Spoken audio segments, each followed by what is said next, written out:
Hai healthy people, welcome back to my channel. Kembali lagi dengan saya, Dr. Riza. Gimana kabarnya nih? Saya berharap healthy people semua dalam keadaan sehat, bugar, dan bahagia ya.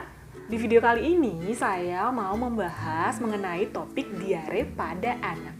Para orang tua biasanya pasti akan khawatir saat anak terkena diare. Beberapa orang tua mungkin akan langsung panik dan menyalahkan berbagai hal sebagai biang keroknya.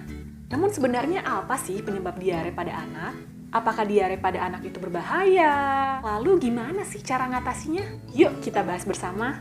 Jadi definisi dari diare adalah suatu kondisi yang ditandai dengan meningkatnya frekuensi buang air besar, yaitu sebanyak 3 kali atau lebih dalam sehari dengan konsistensi tinja yang lebih cair. Nah, sebenarnya sebagian besar diare pada anak balita ini kebanyakan disebabkan kebersihan lingkungan dan sanitasi yang buruk. Diare pada anak juga bisa loh disebabkan oleh alergi, misalnya alergi susu sapi, keracunan makanan, dan efek samping obat. Jadi, diare ini menurut derajat dehidrasinya dibagi menjadi 3 jenis. Dan setiap derajat dehidrasinya memiliki penanganan yang berbeda pula. Yang pertama, diare tanpa dehidrasi. Jadi di sini kondisi anak masih sangat baik dan bugar. Anak masih mau makan dan minum seperti biasa dan juga aktif. Prinsip menangani diare tanpa dehidrasi pada anak ini adalah memberikan cairan tambahan sebanyak yang anak mau. Pada bayi, pemberian ASI merupakan pemberian cairan tambahan yang utama. Healthy people bisa memberikan ASI lebih sering dan durasinya lebih lama setiap kali pemberian. Sedangkan pada anak umur di atas 6 bulan, dapat diberikan oralit atau air masak yang bersih sebagai tambahan. Sedikit kita bahas tentang oralit ini ya. Jadi, oralit ini bisa healthy people dapatkan di berbagai layanan kesehatan, misalnya puskesmas atau klinik, bahkan juga dijual secara bebas di apotek-apotek. Namun, healthy people juga sebenarnya bisa loh membuat oralit ini di rumah. Oralit ini juga ada bermacam-macam jenisnya. Ada oralit yang siap saji seperti ini, yang bisa langsung diminum. Ada juga yang bentuknya sachet-an seperti ini. Oralit dalam bentuk sachet-an ini harus terlebih dahulu dilarutkan ke dalam air putih yang matang sebanyak 200 ml air. Dan ada juga loh oralit yang bisa healthy people buat sendiri di rumah. Gini nih caranya. Siapkan 200 ml air putih yang bersih, lalu tambahkan 1/4 sendok makan garam, dan tambahkan pula 1 sendok makan gula. Sangat mudah kan membuatnya? Prinsip pemberian oralit ini dibagi sesuai usia anak. Anak usia kurang dari 1 tahun, berikan sebanyak 1/4 sampai setengah gelas setiap buang air besar. Anak usia 1-4 tahun, berikan sebanyak setengah gelas sampai 1 gelas setiap buang air besar. Dan anak usia lebih dari 4 tahun dapat diberikan 1 gelas hingga 1,5 gelas setiap buang air besar. Healthy people harus ingat ya, jangan berikan oralit ini pada anak usia kurang dari 6 bulan. Ada beberapa tips nih buat healthy people dalam memberikan oralit ini pada anak.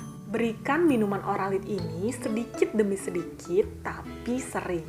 Kalau anak muntah, tunggu selama 10 menit, kemudian lanjutkan lagi dengan durasi yang lebih lambat. Yang kedua adalah pemberian tablet zinc selama 10 hari. Derajat kedua adalah derajat diare dengan dehidrasi ringan sedang. Dikatakan diare dengan derajat dehidrasi ringan atau sedang ini apabila memiliki gejala 2 atau lebih gejala tersebut. Anak terlihat lebih rewel atau gelisah, anak tampak minum dengan sangat lahap atau haus, mata anak terlihat cekung, dan kalau healthy people perhatikan, jika kulit anak tersebut dicubit, maka kembalinya akan lebih lambat.